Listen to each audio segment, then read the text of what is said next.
Go ahead, teach me about the internet. Hey guys, welcome to Whiteboard Web. I'm Cameron. This is Shawn. We're from Emberly. Shawn is a little new to the web world. He's been in business development and team leadership for many years. I have been in web since I was a baby. I was like building websites when I was 10 years old, literally. I've been through the Dreamweaver age, the dot-com boom. I was there for Macromedia Flash and all the fun times. And now we're kind of, in the age of AI, and things have just been rapidly evolving and changing over the course of the web industry. So there's a lot of things that I take for granted. And I want to talk to you guys and Shawn about some of the fundamentals. So we're going to talk about like servers, hosting, domain names, where you buy domain names, how domain names work, how servers work, how CMSs work, all that sort of stuff. So let's dive in.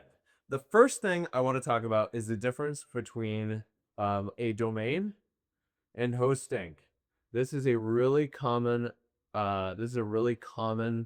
question. And so a domain is like the friendly name that you type in when you go to a website. So let's use example.com, okay, as our example. Example.com. My penmanship is terrible, by the way. All right, so, and then hosting. So hosting is actually where the website is hosted. So it is an actual computer that serves up the website. Technically, you could take your laptop, Shawn, and you could set it up with like some hosting software, and you could put a website on it, and you could host it right off your laptop as long as you could connect your domain name to it. I'm not going to do that. I didn't think you would. And you probably shouldn't do that because that thing would be hella slow. Okay. So, but normally when we talk about hosting, either people will have a big computer on site, which is kind of the old school way to do it, to like set up a server in your office and serve your website off of that. Or they will use cloud hosting, which means they're like buying space, they're renting space from a large cloud host provider. So, Cloud. well, the cloud it just means Another episode. we could do a whole episode on that. Okay. But it basically just means like shared access across a lot of devices. So it's like the stuff is up in the cloud. It's it's Ethereal. it's very ethereal and abstract, but it's shared across lots of devices and networks versus bound to one location or whatever. So examples of domain registrars. Where can you buy a domain name? Cloudflare. You can. One of my favorite places. Your second favorite place, GoDaddy. Oh my goodness, don't get me started. All right, so Cloudflare. Yep, GoDaddy. Where else? Domain.com. Yes, you can. Yep. That's all I got, bud. All right. Common other ones are like Namecheap. You can get them on IOTOS, which used to be called One and One, all that sort of thing. Now, hosts are different than domains, right? So just because you buy your domain, usually it's like 10, 15, 20 bucks a year. Your host is where the website actually is. What are some examples of hosts off the top of your head? Don't tell me. Don't tell me. He's got this. He's got this. He might not have. I has this.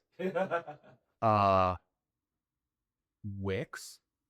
Yes. Yep. Wix. All right, and that's a caveat. So we'll come back to that. But any others? You mentioned one earlier. I mentioned a lot of stuff earlier. Yeah. I'm blank. I know. Okay, so GoDaddy. GoDaddy is also a host, right? Yep. And it's a registrar, which we'll get to. Yes, exactly. All right, exactly. Yeah, so other hosts are like, SiteGround, Squarespace. Squarespace. Yeah, Squarespace. Go. Yeah.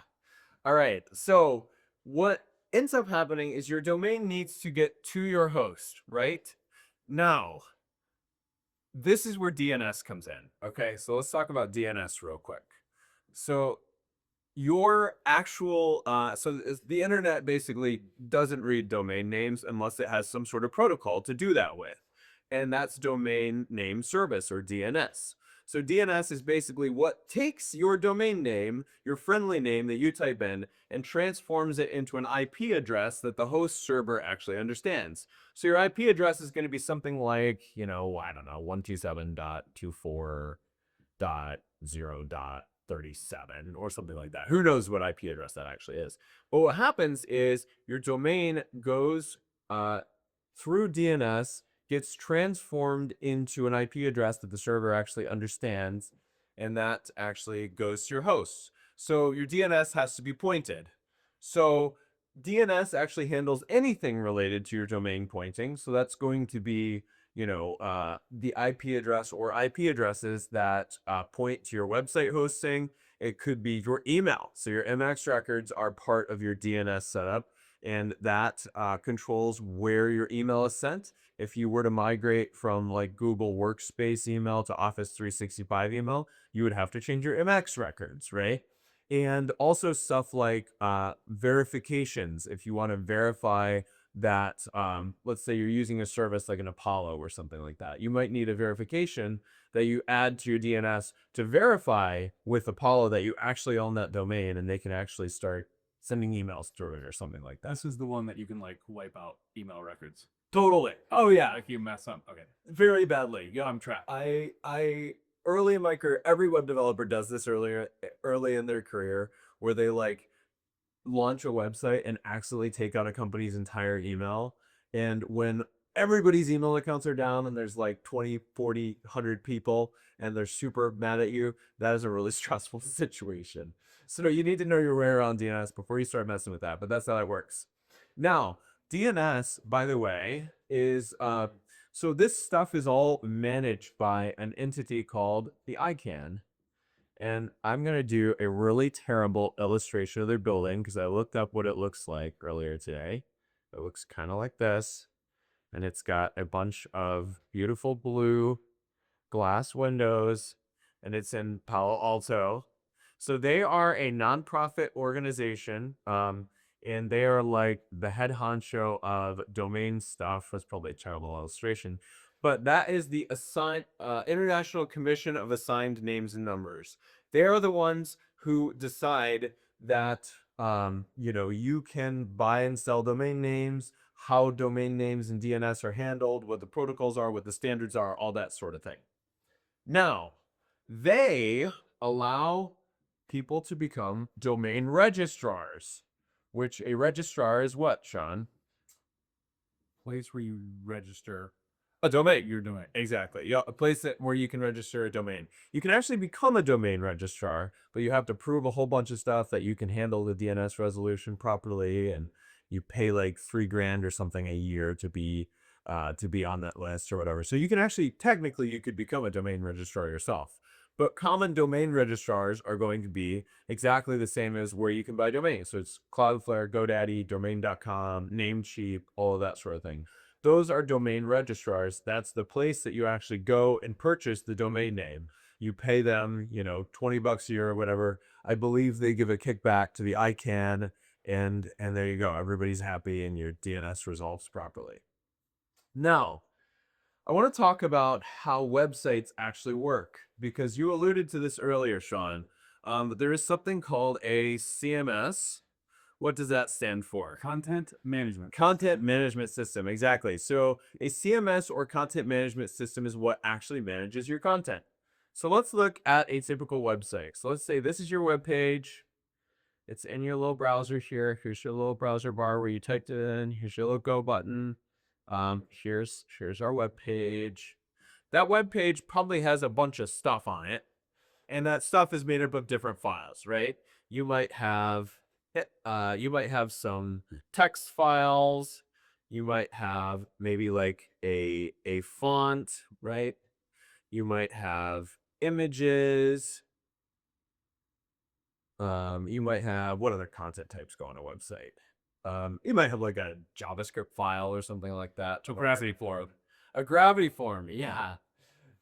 Totally. That's a combination of a lot of stuff, yeah.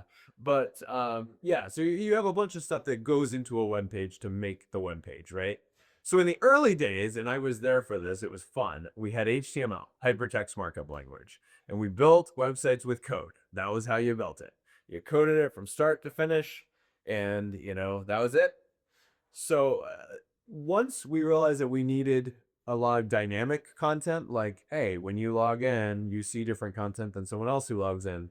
And we also realized that, hey, we don't really want to like go edit code every time we have to update a blog post or something like that. We just want to like add a new blog post in some sort of software and then have it show up on the site. Content management systems were invented. And so what a content management system does is exactly what it says. It basically gives you a little interface to go in and edit your stuff. And then, you go to that interface and it makes all the files for you. That's what it's actually doing, right? It's basically like making and queuing up the files and putting them on your server. Now, here's an interesting question. Is your content management system independent or attached to your hosting? It's independent. So technically, yes. Technically, that is absolutely true. Technically, So you're technically right. So I'll give you an example. WordPress is a common CMS, right? You can take WordPress and you can go install it on your laptop and host a website. You can go install it on a server and host a website. You can install it just about anywhere that supports it. And you can just host it off of there. You can move it. You can move your website from one host to another, your WordPress website. Now, in some situations, hosts sell you the hosting and the CMS as a bundle, right? What's an example of one of those where the hosting and the CMS come as a bundle? WordPress. Nope. WordPress is transferable, right? So WordPress is basically a CMS that you can go transfer from host to host to host, right? Technically you're also right though. And here's why. Because there's a difference between WordPress.org and WordPress.com. I'm at .com. Craziness, in which case you would be right. So WordPress.com is basically like a blogging software that is built on WordPress, still owned by the same company, but they give you the hosting and everything all in one go, right? You can use the WordPress platform, you can use their hosting all at once. I don't recommend doing that. I actually recommend using WordPress.org and getting your own host and building it in a more tailored setup, because you're going to have a lot more flexibility and options and things like that. But if you just need a blog, sure, you could use WordPress.com. Now, an example of a couple examples of chained hosting and CMSs, Shopify is one, right? So Shopify is an e-commerce platform and a CMS. And on Shopify, you can edit content and things like that. You can edit your website, right? But they sell you the hosting plan and the CMS at the same time. You can't use that CMS without that hosting plan. Another example is Wix, which you alluded to earlier, right? So that's a content management system. So yeah, so that's a lot of information. You got any questions? Only about domains. Okay. So I was messing around on Cloudflare yesterday. Okay. You can buy .coms. Yes. You can buy .orgs. Yes, this is my .eus. Duh. Theoretically, probably .govs. Maybe not. But point is, there's no like .ai. There's .me. There's just made up words. Yes. Who makes those words up? And what does that mean? Yep. So the ICANN actually determines what domain name extensions. So that's called like an extension. Well, it's a file extension, but yeah, they determine what is available in terms of domain name endings, and all the different ones they can mean certain things. So for instance, .gov, you can only get that. Yeah, you can. .edu colleges. Yep. You .org is. .org you can buy. Yeah, you can just buy .org. But usually it's for like nonprofit organizations and organizations that aren't profit driven or have a profit focus. .io, that's one. .io, yeah, that's kind of a techie one that people are using for like a lot of tech companies and SaaS companies and things like that. Yeah, so generally speaking, .com should be your like go-to if you want to have like some authority. .net. .net, yeah, .net is like that's the ultimate like second. I really want to. I wanted to be .com, but yeah, .io at least you're kind of going the cool direction, Yeah, so yeah. Visit us at Emberly digital.net. Oh, we do on that. Oh, by the way, that's an interesting. I'm glad you brought that up. You can point multiple domains to the same site. So we own like 15 different Emberly domains. And they're all pointing to emberlydigital.com, which is our like real domain, right? They all have to point to the same, like, you can't, you could run different sites on different domain names, of course, right? You could have emberlydigital.net go somewhere different than emberlydigital.com. Totally. That would be totally fine. But you can also just redirect them. What happens if you lose your domain? Like you stop paying for it, or like your card expires or something, right? So that's bad. And somebody like just if that would have happened, who just go buy your website or their domain Yes. Yep. and get it back? That can be a complex legal process. So you would have to prove. I have seen that happen where somebody lost the log. They didn't have somebody else buy it, but they lost the login to their domain, and it took them 11 months of a legal battle to get it back. So yeah, you can totally lose it. The main thing to make sure of is that your domain name registrar, you've got your contact details updated on there, and you just don't lose the login to that, and add some two-factor authentication and a backup email, whatever you can, add that there, and make sure it's not owned by like an employee or, your cousin, or even we don't register domains for our customers for that reason. They need to be in ownership. We can host sites, no problem, but they need to be in ownership of their domain because it's one of their most important assets. So yeah, glad you asked that. Great. Yeah, cool. Anyway, there you learned some stuff about the internet. Did you learn some stuff? I'm a pro now. Oh, great. Awesome. Well, then there you go. 10 years. It took you 20 years to learn that. Yeah, I mean, I'm a slow learner. What can I say? 15 minutes. Let's go.